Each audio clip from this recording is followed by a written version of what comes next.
Welcome to the Awaken Beauty podcast. This is Cassandra, and I'm so happy to be here with you today.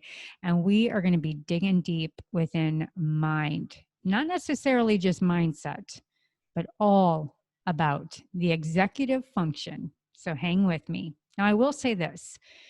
The executive function of our brain is an absolute key predictor of our success. But what happens is that you may often feel scattered, filled with ideas, but unable to find time to get them all done.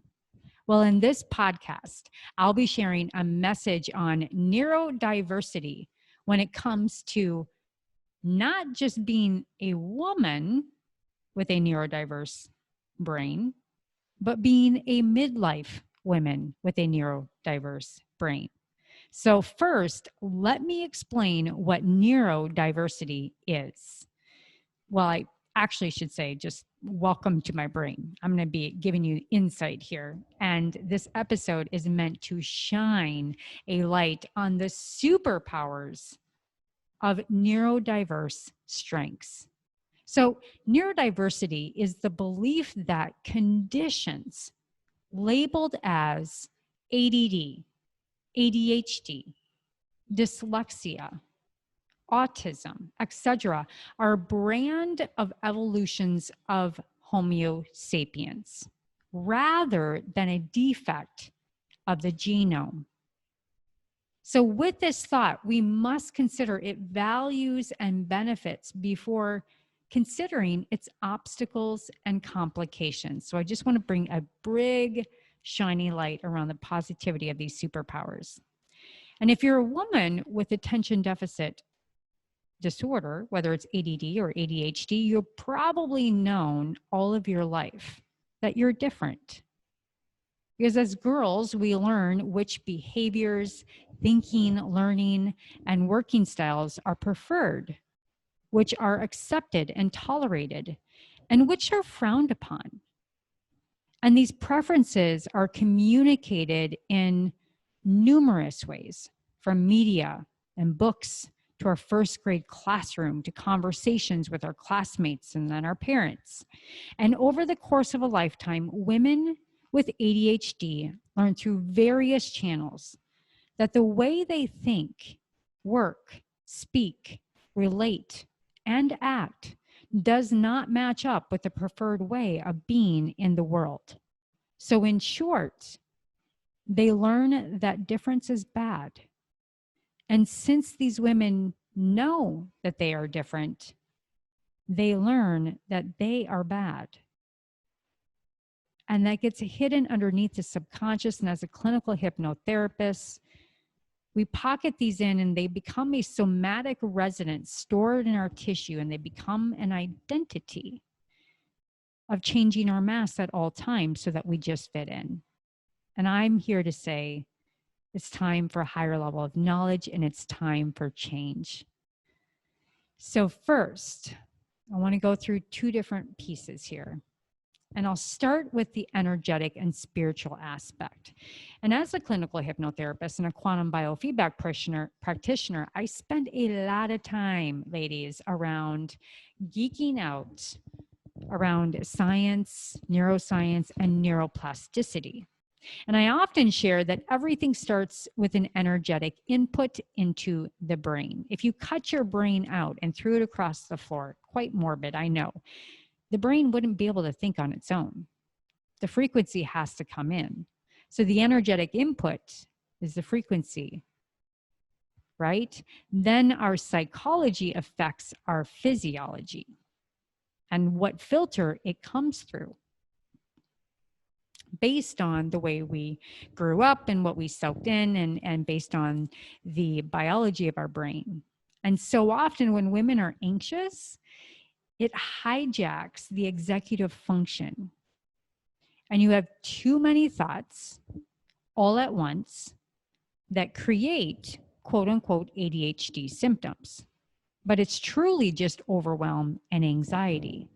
So I want us to be aware. I'm very sensitive when I say I have ADHD, Sometimes it can be, I am just in complete overwhelm all the time and I haven't dealt out a certain kind of trauma or a way to understand how my brain works and how I can slow down my thoughts, a way to regulate my autonomic nervous system so that I can activate my polyvagal system so that I can get out of fight or flight. So there is a real piece here that it's energetic, right?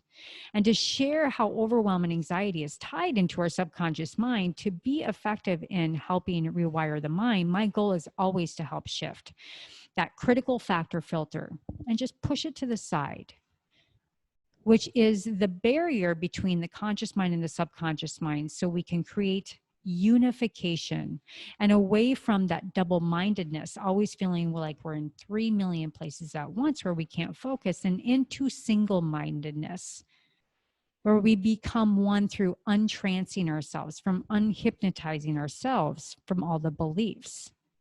So this area gives access to that belief system. It takes down the guard dog. And when our incongruent beliefs and thoughts that cause us to be in maladaptive behaviors or anxiousness or just feeling stuck, and what I'm trying to attempt to do when I'm with a client is to then overlay that belief and bring it back into awareness, bring all these part-time personalities back into the whole person, take the pain and put it into wisdom, and establish a new predominant belief in the belief system, in the place of the belief that there's that driving current behavior so that it's single-minded and coherent with what your goals are, right? So from there, I can reprogram those thoughts at the subconscious level. In fact, you do it. I don't do anything. And we bring these two minds and the drivers together. And just to give you an example, we're always in our imagination, but here's the ticket when it comes to anxiety and maybe switching it out for ADHD, is that we can amplify our thoughts with our imagination and our subconscious mind from 0 to 2,500 times in a matter of a thought. We've attached some kind of scale to have it, just to make sense to it, that when you're in your imagination, you amplify that anxiety. It goes from 0 to 2,500 times more intense in the body. So we can take any thought and make it a really big deal, right? And there's something that we use as a statement in society. We say, we know this person to always make mountains out of molehills. So I just want us to be conscious of the energetic aspect of it, and then the biological aspect of it and where it stemmed from. And over the past decade, researchers and clinicians have recognized that ADHD symptoms manifest differently between sexes. And most girls and women have the inattentive form of ADHD. So as a woman that's raising my hand that has a neurodiverse brain, I would describe myself as an incredible creative, and my brain runs at the speed of a Ferrari, but has the brakes at the speed of a tricycle. I'm always in the future. I'm living in my brilliance all of the time. So jumping in, I celebrate the fact, right, that we can really celebrate our brains as superpowers, especially when we are informed and have the supportive structure, rituals, and consistency in our lives to support our genius. So a point here is driven from the profound Dr. Hallowell around the fact that ADHD is actually different in girls and/or women compared to men. And he states that the diagnosis of ADHD gets missed all the time in females, as there are gender differences in the symptoms.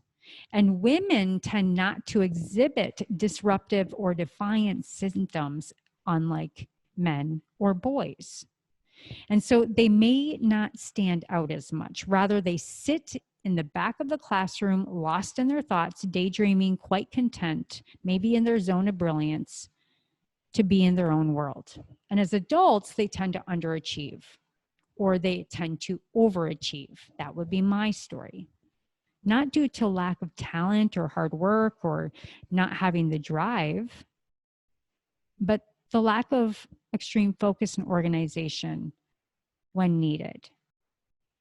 And so they seek to get help. They typically get diagnosed with depression, anxiety, because the doctors tend not to think of ADHD in females. So they may well have depression and anxiety, but the depression and anxiety may be caused by untreated biological symptoms of ADHD. So treating ADHD, oftentimes the anxiety and depression, because the women will feel more in control, hence less anxious and well performing up to their potential, which takes away the so-called depression. Now, the next piece here is estrogen, specifically now moving into the midlife woman. And we call this the estrogen effect. And women with ADHD, unlike men with the condition, must deal with the complicating factor of the effects of estrogen and what it does to amplify ADHD symptoms. So what I'm going to share today is that when estrogen levels are low when it comes to ADHD, you experience increased feelings of irritability, moodiness, depression, brain fog. Sounding familiar? So potential signs of ADHD in adult women are such as the following: feeling overwhelmed and crowded in busy environments. They struggle to stay organized and on top of routine of all of their things, their schedules. They experience large swings in energy and activity. They have difficulty coping in social situations. They regularly experience feelings of low self-esteem, unable to manage clutter or organize their household, and have difficulty with routines around money management. Now, let's take a quick ADHD and estrogen deep dive. So, changes in estrogen intensifies the symptoms of ADHD. This is what the studies state, particularly during the menstrual cycle, puberty, and menopause. And it's important for women diagnosed with ADHD to be aware of their estrogen levels and how it affects their conditions, so they can take the steps to lessen the impact. Now, the brain is one of the organs of the body targeted by estrogen. In addition to being one of the main hormones that is responsible for regulating the female reproductive system, estrogen actually plays a huge role in cognitive function. It modulates the neurotransmitters such as serotonin, dopamine, norepinephrine. And in fact, there's a really funny visual if you could take just a second. And if you look at norepinephrine is really good about wanting to get everything streamlined and get everything tucked and tidy and in order, right? And then you have dopamine, which is the mean hormone that's going to get you to that addiction of buying that favorite purse or having that drink at night. And then you have serotonin, which is the lovely woman that comes in and wants everybody to just hum their mantra and do meditation. And these transmitters, neurotransmitters, help us focus, concentrate. They help our mood and our memory. So when estrogen levels are low, you may experience increased feelings of irritability, depression, sleep, anxiety, fuzzy thinking, fatigue, loss of energy, as well as hot flashes. And women with ADHD can particularly be sensitive to lower estrogen levels, since ADHD is also associated with the dysfunction of this neurotransmitter system and coherence in the brain. So you can see now how it comes together when these levels drop. So it absolutely can impact you. And progesterone can also have an impact. I know I do topical estrogen. I do internal progesterone, and it's changed my life. It has a huge impact. Helps me sleep, helps me calm down. And then higher estrogen levels seem to aid the effectiveness of ADHD medications to what they say. No, I am not on medications. There is no judgment. Some people need them, and it's very successful for them. But I just wanted to bring to note here the importance of understanding all the variables, whether it's a trained mind based on an overactive lifestyle, unable to attain and take self-regulation into your mind and your body, and able to slow down and be in coherence. It could be a undiagnosed sense of ADHD, could very well possibly be. So during times of these hormone levels changing significantly, we want to be able to manage our lives. We want to be happy. We want to be steady. We want to be stable. But this is just a piece that I wanted to bring to our attention on how our hormones, all the masks that women wear, the possibility of getting help as someone that understands how my brain works. I love how my brain works. It helps me get a ton of stuff done. I've created 4 companies, and it makes me understand that I absolutely have to have a virtual assistant in my life, someone to help me finish things. So to bring it to an end, for many women with ADHD, fluctuating hormones levels can make managing the systems and the condition either challenging, or you can have a huge breakthrough. And some other tips that can help.